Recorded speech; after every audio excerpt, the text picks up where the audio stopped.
Hello everyone, welcome to my channel. Well, you might haven't known how dangerous this device called line tester can become. To really understand how it can be dangerous, first of all, we'll see how does it work. Here we have introduced an electric board. In line tester, we have mainly 7 main parts.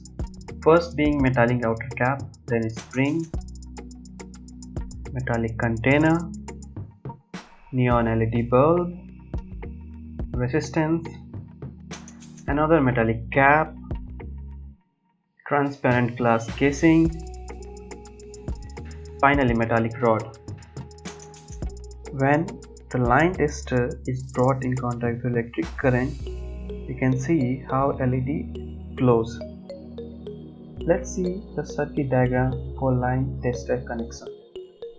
Here we have AC supply, then we have resistance of line tester, then we have resistance and capacitance of a human body. So how does it work? When an AC current supply is connected to the line tester, the resistance of a line tester reduces current by a drastic amount.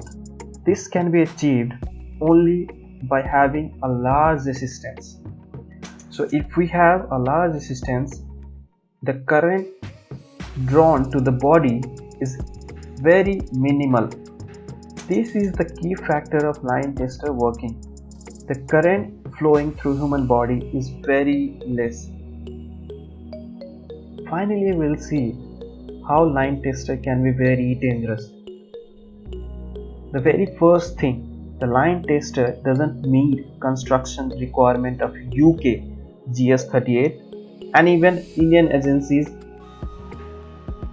Most of the line tester found in market doesn't comply with construction requirement of any agencies.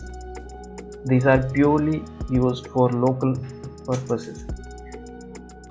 The second thing is that there is no backup safety protection against failure.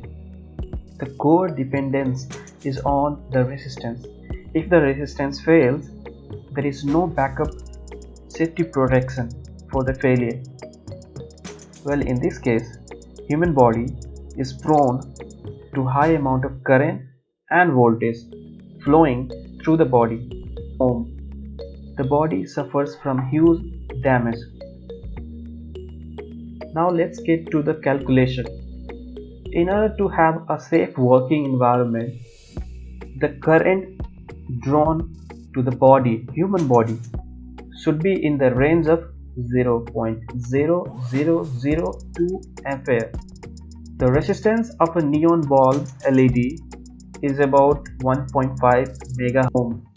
Resistance of outer body of human is in the range 1 kilo to 100 kilo ohm. Well, resistance of inner body is comparatively less than outer body. Only thin layer of dry skin separates the internal resistance. The capacitance of a human body on average lies in the range of 100 to 200 picofarad. Well, by Ohm's law, let's see how much current does it draw to the human body. We have voltage of 230 volt. Then the total resistance, because it's in series, it can be added 1.5 megahertz plus average, that is about 50 kilohertz for human body. In this case, we have neglected the capacitance. The result comes out to be in the safe range. Let's see a scenario where a resistance in the line tester fails. In this case, the current of the source is drawn fully to the human body. Now you can imagine from 6 ampere to 10 ampere based on the location. The body suffers from huge damage. The current of source flows directly through the human body. Now let's see another scenario. What if water or another liquid that can conduct electricity is introduced into the line tester? Well, in this case, the electricity can partially or completely transfer through the human body. Let's see in this video where I am grounded to the earth. The neon LED glows brightly. Even though I am not grounded, the LED can glow. This can glow because of the capacitance of human body. Well, capacitor is a device which can store charges. Well, in the same way, human acts as a capacitor. So this is the cause the neon LED bulb glows even if I am not grounded. The results can be misleading. Why is it so? Well, let's see a scenario. This might have occurred in your life, but you might not have noticed it. Sometimes, even if we turn off the switch for 0-watt bulb, it continues to glow. This happens because of capacitance. The capacitance can be because of the long wire or the capacitance of the fan. So in this case, the charges are stored because of the capacitance of the load can be used to glow the LED. Well, finally, the line tester doesn't work to DC current.